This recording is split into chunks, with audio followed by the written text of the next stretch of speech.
els anys 80 va ser tonteria.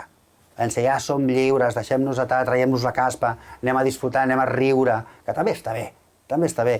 Doncs els anys 80 van ser això. I bueno, començar els festivals i la llibertat, en realitat.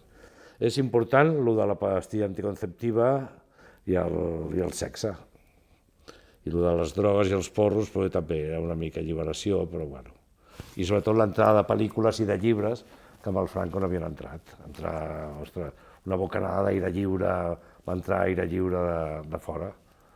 A finals dels 70, principis dels 80, amb aquesta obertura democràtica de les nostres institucions i del nostre país, va permetre que certes companyies que feien un teatre popular obrissin les seves fronteres. Parlo de gent com la Fura dels Baus, clarament, però també parlo dels comediants que fan un teatre de carrer i d'animació també molt curiós. També els Joglars, amb la seva crítica política. El que van fer van ser utilitzar la tradició pura nostra per portar-la al carrer.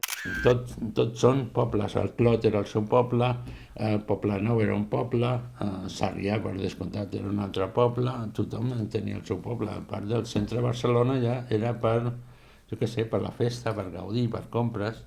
Abans la gent, quan anava, sobretot la gent de la perifèria, quan venia, fins no fa gaire, fins als anys 70 o 80 encara n'hi havia algú que ho deia, no? Els barris, quan baixaven a la plaça Catalunya, quan anaven al Corte Inglés, per exemple, les senyores deien que anaven a Barcelona. Que abans de les Olimpiades potser ho era més interessant, no? Per això que t'he comentat abans, com als anys 80, que érem una ciutat on havíem xic més potser de llibertat en aquest sentit d'oci. A partir de les Olimpiades van començar a regular els horaris dels locals, les músiques en directe, que si tal, i penso que Barcelona potser va perdre una miqueta d'autenticitat.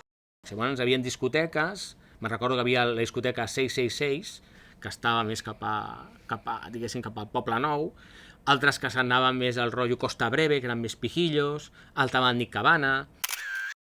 Hi havia el Nick Cabana, hi havia el Velvet, com a discoteca va ser a l'Otosuts, l'Otosuts encara funciona, és preciosa.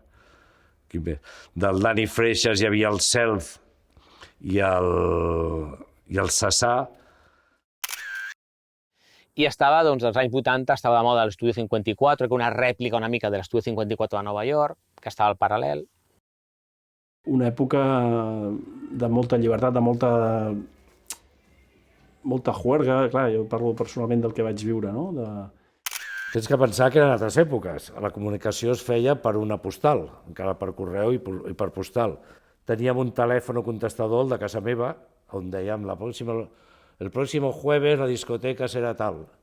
Llavors nosaltres portàvem els nostres discjòqueis, els nostres camarers, els nostres porters, que agafàvem discoteques que no es podien anar amb bambes, per exemple. En aquella època hi havia moltes, però nosaltres dèiem el nostre dia es pot anar amb bambes i com sigui, o amb cresta, poden anar els punquis.